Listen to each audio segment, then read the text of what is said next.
So ayan mga kadeway, dito na po tayo sa flooring. Yan, binabrush po nila. Deep cleaning po tawag dito mga kadeway. Kailangan natin gawin to na brushin yan kasi yung mga nanuot na putik, mga dumi na hindi na matanggal kasi matagal po ito na napabayaan. 2001 model po ito. Ayan, yung carpet na yung seatbelt natin hindi matanggal. Kailangan pa natin alamin. Tapos ito, ingatan natin tong part na to dahil nandiyan yung fuel pump saka filter. Bubuksan nyo yan, nandiyan lahat mga sensor. Ikot ng mga detailer natin, no? Yan.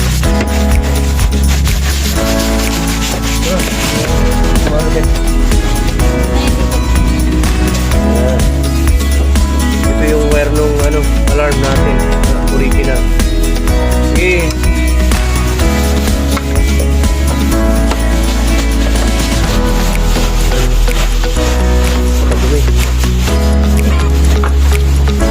Yan o, marami dumi o. Naipon.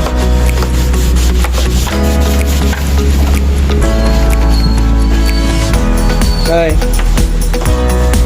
Okay, so dito na po tayo sa may part ng pagbabanlaw. So babalawan po natin yung flooring. So tapos na rin po natin na brush na sabon po yung mga ka-DIY. So ingat lang po tayo, huwag po natin masyadong tututukan yung mga sockets, yung mga open wires. Or kung sakaling mabasaman po siya, make sure po na mabluwaran po natin or mapatuyo po ng maayos. Tutuyo na lang to.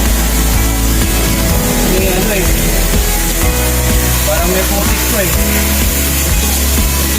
Nalubog yata ito sa baha nung unang-unag. Pakit ng butas para doon malabas yung tubig. Hindi kayo mahirapan sa pagtatanggal ng tubig.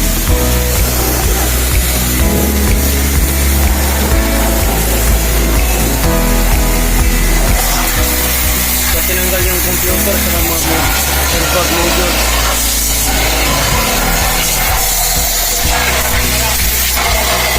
Grabe oh.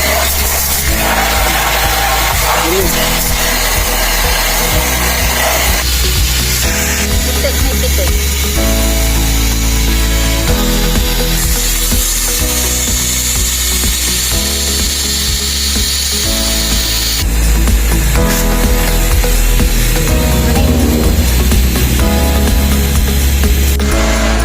So ayan mga ka-DIY, sa part na to, yung procedure naman po ng drying process. Yan, binubluweran natin yung mga wirings.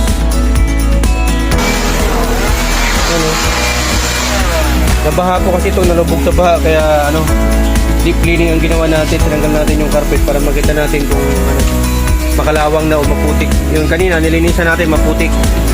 Okay. So, salamat tayo dahil wala pa naman masyadong kalawang. Kunti-kunting build-up lang naman, yung mga tumpok-tumpok na lang naman yun. Dami namin natanggal na putik dito mga ka-DIY, grabe. So yan, minimake sure natin na matutuyo talaga. Siyempre, sure natin yan.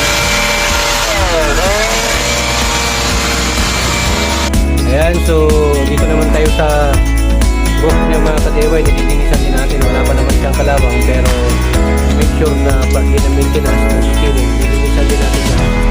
Tapos lalagyan natin siya ng heat insulator para mas malamig yung aircon. Para ma-reinforce na yung ceiling, lalagyan natin siya ng heat insulator. Para kahit na tirik ang araw, malamig pa rin yung aircon. So ayan mga ka-DIY, sa process naman na to, lalagyan natin tong roof natin ng heat insulator para ma-reinforce yung ceiling at yung init hindi papasok dito sa loob. So hindi niya ma-absorb. So ganyan po yung itsura niyan. Nabili po natin to 1.5, lahat po na ito. Isang plastic na po yan, madami po yan. May mga sizes na po siya, pre-cut na po. Mas gusto ko yung pre-cut kaysa yung magkakat ka pa. Yung sobra dito sa roof, ilalagay na natin dito sa flooring. Para ang nito, advantages niya para mas lumamig yung aircon po natin.